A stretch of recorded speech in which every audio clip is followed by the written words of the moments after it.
An improvised barometer uses a liquid whose weight is 0.9 times that of mercury.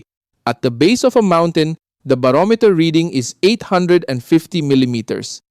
At the same time, another barometer of the same type at the top of the mountain reads 500 millimeters.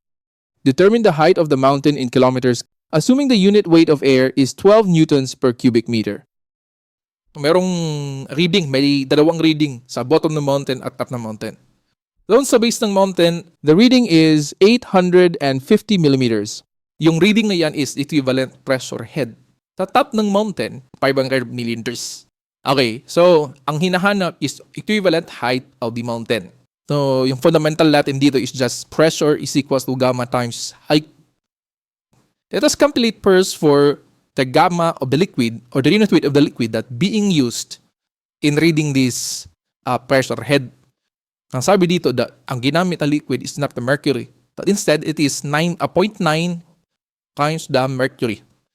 So ang gamma ng liquid is 0.9 times the gamma of the mercury.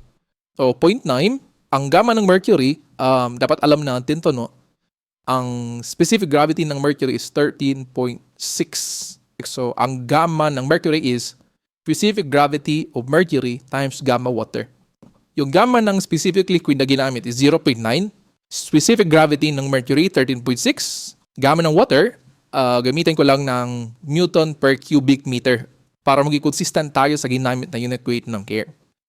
So, yung gamma ng liquid in Newton per cubic meter is 120,000. 74.4 Newton per cubic meter. The difference of the pressure bottom and top, yung difference ng pressure dyan, equate natin sa gamma of air times height of the mountain. So, ang equivalent pressure difference yan is gamma ng liquid, kasi gamma ng liquid yung ginamit. Then, equivalent pressure head at bottom at minus pressure head at the top. So, in-factor out natin yung gamma ng liquid. So, equals gamma ng air times height. If the gamma of liquid is 120, ito yung gamma ng liquid, Newton per cubic meter. Unit consistent lang, gagawin ko siyang meter, 0.85 meter, 0.5 meter, yung top. Gamma ng air is 12 Newton per cubic meter.